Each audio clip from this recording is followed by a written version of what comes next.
Bismillahirrahmanirrahim. Assalamualaikum warahmatullahi wabarakatuh. Alhamdulillahi rabbil alamin. Wabihi nasta'in ala umuri dunya waddin. Assalatu wassalamu ala ashrafil anbiya'i wal mursalin wa ala alihi wa sahbihi ajma'in. Amma ba'du. Faqur rabbi zidni ilman warzuqni fahman. Allahumma aftah lana hikmataka wa ansur alaina rahmataka min khazaini rahmatika ya arhamar rahimin. Ya arhamar rahimin. Segala puji bagi Allah, Tuhan semesta alam, yang mana Allah telah memberikan kita banyak nikmat, sehingga kita tidak bisa menghitung satu persatu nikmat Allah yang telah diberikan kepada kita. Maka dari itu kita patut bersyukur pada Allah Subhanahu wa taala. Salawat serta salam semoga Allah curah limpahkan kepada junjungan Nabi kita yakni Nabi Muhammad sallallahu alaihi wasallam. Semoga kita sebagai umatnya mendapat syafaatul uzma dari Rasulullah sallallahu alaihi wasallam. Saya Aman Abidin dari Takhasus akan membawakan gambaran umum surat Nuh dalam kitab Safahatut Tafasir karya Muhammad Ali Aswabuni. Surat Nuh adalah surat ke-71 menurut tartib surat. Surat Nuh diturunkan sebelum Rasulullah SAW hijrah dari Makkah menuju Madinah. Maka para ulama tafsir menggolongkan surat ini surat Makkiyah. Surat Nuh terdiri dari 28 ayat. Mengapa dinamakan dengan surat Nuh? Karena di dalam surat ini menjelaskan seluruh dakwah dan doa Nabi Nuh alaihissalam. Munasabah antara surat Al-Ma'arij dan surat Nuh. Jika kita perhatikan di akhir surat Al-Ma'arij, Allah berkuasa menggantikan suatu kaum dengan kaum yang lebih baik darinya.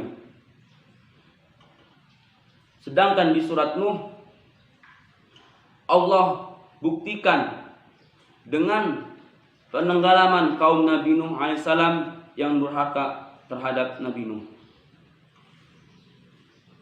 Munasabah surat Nuh dengan surat Al-Jin. Jika di dalam surat Nuh Allah memerintahkan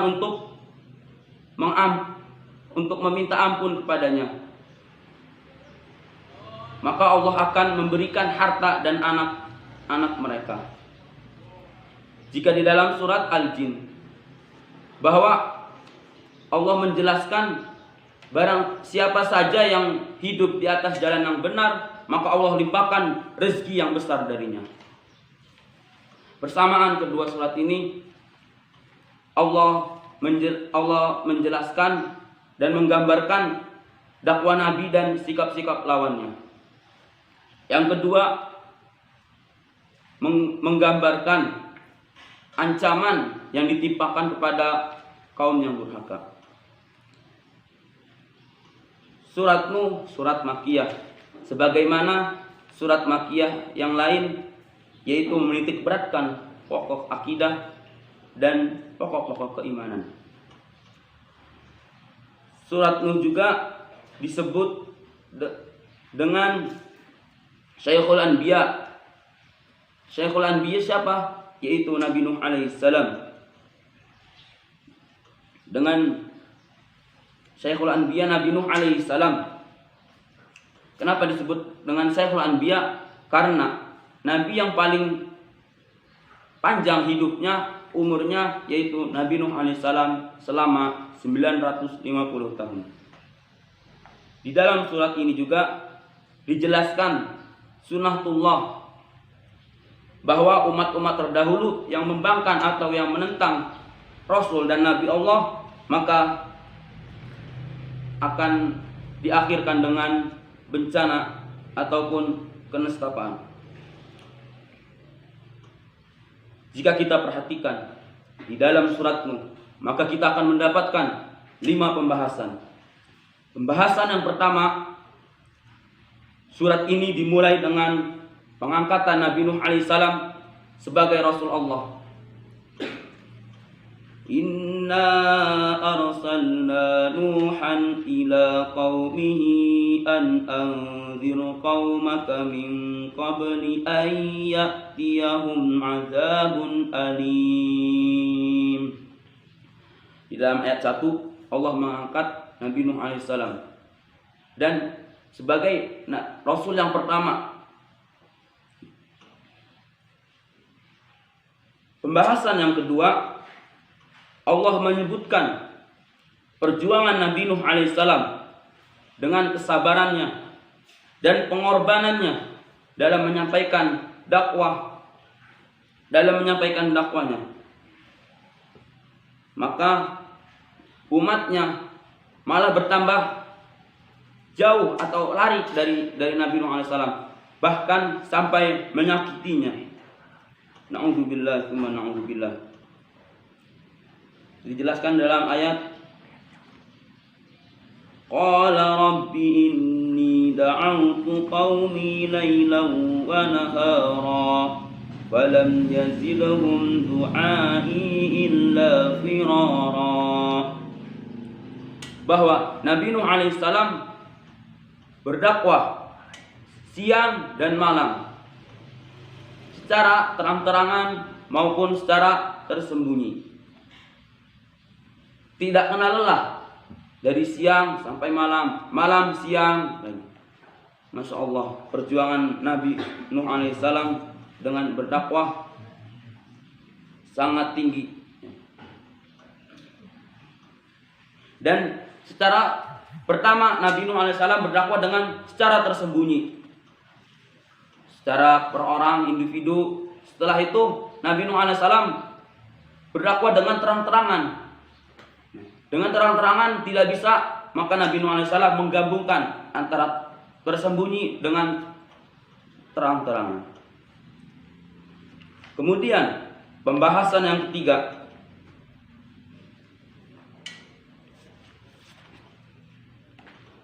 kemudian surat ini secara berturut-turut mengingatkan pada mereka akan nikmat Allah Subhanahu wa taala lewat lisan Nuh alaihissalam agar bersungguh-sungguh taat kepada Allah dan memperhatikan kuasaan Allah yang ada pada alam ini. Alam tara kaifa khalaqallahu sab'a samawatin tibaqa wa ja'ala al-qamara fihinna nuran wa ja'ala asy-syamsa siraja wallahu anbatakum minal ardi nabata thumma yu'idukum fiha wa yukhrijukum ikhraja wa yukhrijukum ikhraja. Di dalam ilmu Al-Quran terdapat balaghah, yakni fiil yang menguatkan masdar. Fungsinya buat apa? Untuk menekankan pada mereka bahwa pasti akan terjadi.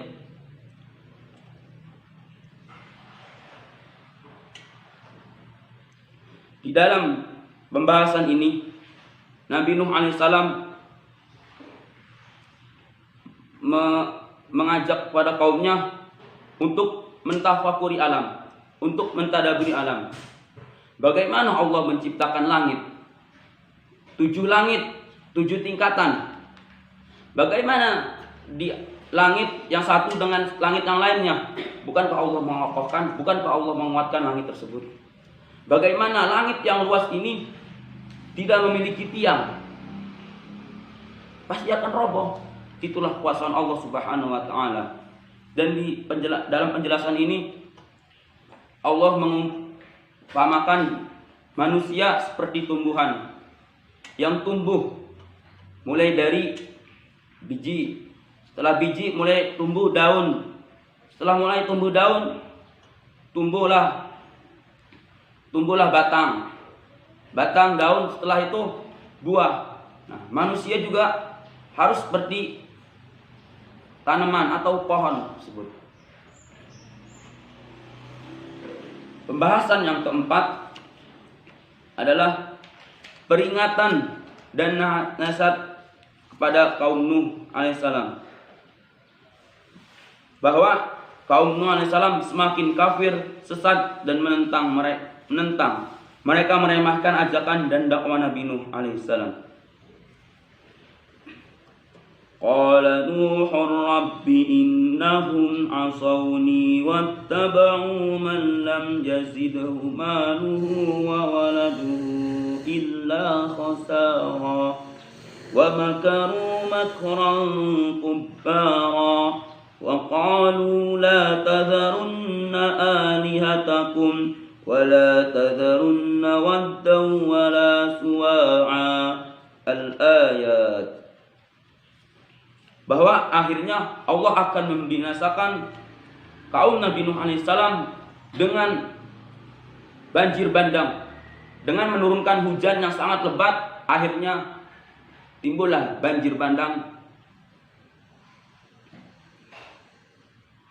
Pembahasan yang kelima, surat ini ditutup dengan doa Nabi Nuh alaihissalam atas kaumnya berupa kebinasaan dan kehancuran. Dan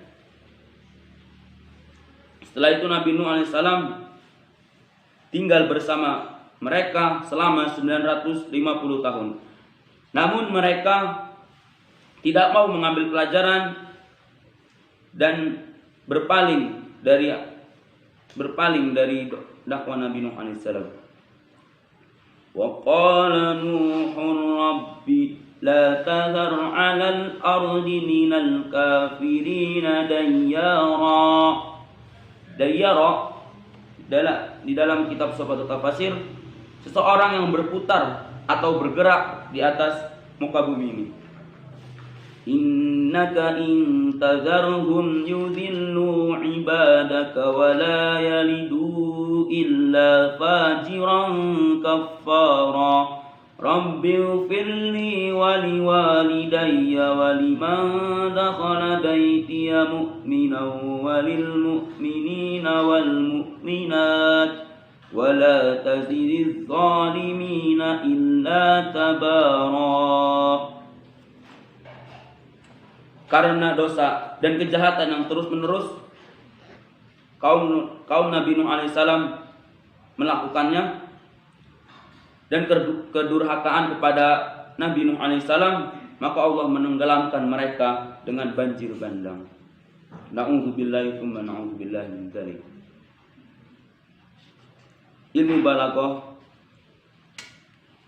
atau ilmu Al-Quran, di dalam balaghahnya, di dalam surat Nuh ini terdapat sajak yang tersusun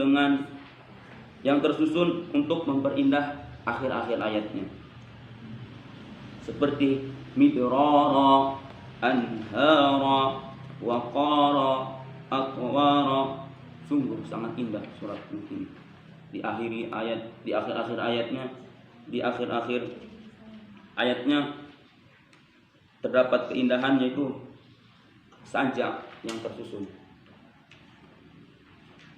Hikmah yang bisa diambil dalam surat Nuh ini berupa kesabaran dalam berdakwah. Nabi Nuh alaihissalam penuh kesabaran dan pengorbanan, dan tak kenal lelah dengan dakwah. Kita sebagai umat muslim harus berdakwah, harus memiliki kesabaran dalam berdakwah. Terkadang kita dalam berdakwah ada yang mengikuti kita, ada yang membenci kita. Maka dari itu kita harus memiliki kesabaran seperti Nabi Nuh alaihissalam. Wallahu a'lam bishawab, wallahu muwaffiq ila aqwamit thariq, wallahu ya'khudhu bi ayyina ila ma fihi khairun lil islami wal muslimin. nasrun minallahi wa fathun qarib. Wassalamu alaikum warahmatullahi wabarakatuh.